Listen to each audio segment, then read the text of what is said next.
Good morning, good afternoon, good evening. Thank you for joining us today. And as you can tell, we're live and we definitely have a new format. Thank you for joining us once again, especially as I know we haven't been around in a while. Let's get to why you're here, and that is some news, some tech news that isn't being reported as much as I think it deserves to be.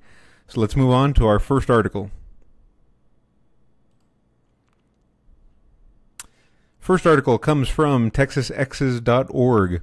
The University of Texas is now home to the fastest supercomputer of any university in the United States. The computer, consisting of 300,000 processors called Stampede 2, is housed at the University of Texas J.J. Pickle Research Center.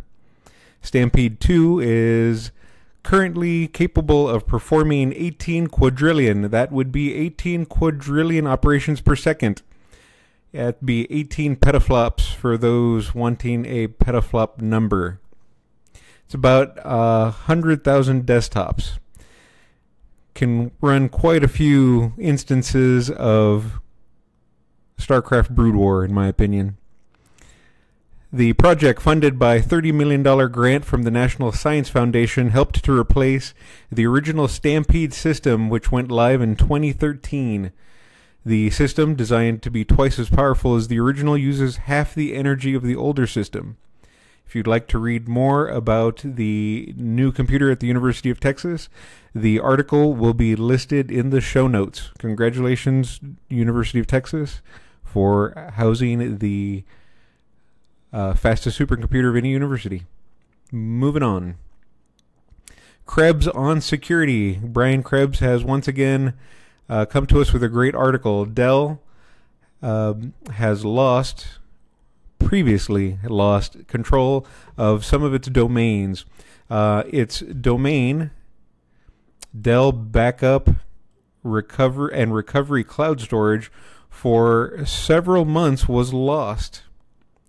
When you read the article, it seems that the provider, SoftThink, that was in charge of the domain name, somehow just forgot to register the domain for a while.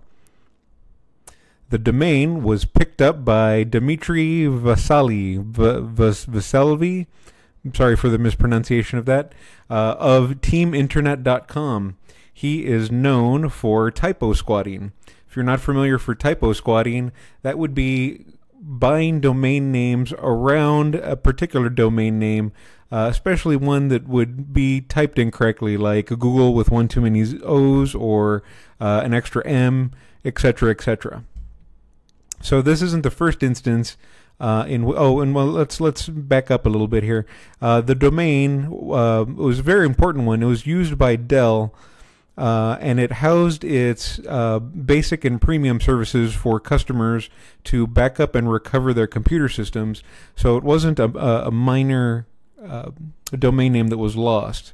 And of course, it has been recovered at this time, but it's a good article to make you aware that this does happen on occasion. Even large companies lose their domain names. More recently, TransUnion and Equifax both their websites were both redirecting browsers to pop-up ads. So again, when you're out on the internet, you always have to be careful where you go and make sure that what you're looking at and the domain you think you're at is the real domain that you are supposed to be at. These hacks are getting more and more common. And it just takes people accidentally forgetting to register a domain like was done here. And there are people in the wings waiting to pick up and try and make a buck off of what they do. So again, as you've heard me say many times, be careful wherever you are out in the world of the internet. Let's move on to another article. This one comes to us from the BBC. BBC was reporting a USB stick was found with some interesting files on it. The newspaper, the Sunday Mirror, reported that the USB stick was found with 76 folders with maps, videos, and documents, all of which were used to help protect the Queen. A man found these in London at Heathrow International Airport. He delivered the documents to the Sun newspaper. Now, some of the files that were included on the USB stick were the types of ID needed to access certain restricted areas, a timetable of security patrols, and a mapping of CCTV cameras, the newspaper said. So it's very important to realize when you put this kind of data in a USB stick, which at this point in time you can fit several gigs worth of data on something that's about the size of your thumbnail. You have to realize that kind of security, that's a security hazard just waiting to happen. So whenever you switch data onto a convenience like a USB stick, you have to take care of it.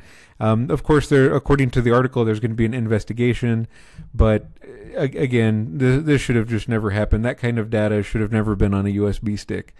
So think about what you have in your house, and can it be lost that easily and that quickly? Moving on. Last story of the day, to keep this short, comes to us from the Hacker News. iPhone apps with camera permissions can secretly take your photos without you noticing. The article goes on to say that due to the way that the iPhone and iPhone apps are produced, the handling of the camera access is kind of loose. My interpretation of the article. It's not necessarily a bug or a flaw or anything that's going to get fixed anytime soon, but it seems that cameras can, quote, silently turn on at any, or apps can silently turn on the camera at any time. And this would be both the front and back camera. It could photograph and record at any time. It can upload and record the captured content immediately. And it could be run in real time for face detection and to read facial expressions. Now, the gentleman who figured this out, his name is Felix Krause, and there is a link to his blog in the article. He did produce a test that he filmed and put on YouTube, and a proof of concept. And by all means, feel free to go look at it. But I think at this point in time, you hopefully have been made aware that your cameras on any devices are accessible to applications that are being run on your phone or your computer or your laptop. So again, this is just another point to be aware of the items that you carry around you, and again, how they can become intrusive when you don't think they are.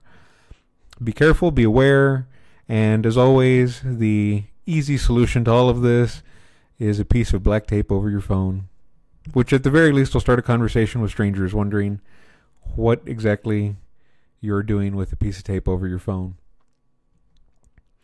Before we go, I wanted to thank Unirock. Please go visit Unirock's channel. He has several, including Unirock and I believe Unirock Live.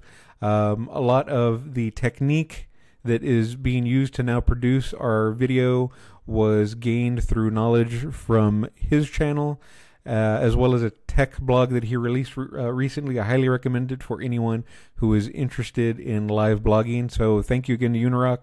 All the articles we discussed today are listed in the show notes, as well as a link to Unirock. So thank you again. Thank you for joining us. As I always like to conclude with, please head over to the EFF, the Electronic Frontier Foundation. They are doing their best to keep the internet free. If you can, please donate to them. They are a great cause in anyone who does any type of internet production. If you use the internet, which if you're listening to me, you do, if you can, please send over a donation to them. They are a great cause. Thank you, everyone, for joining us today.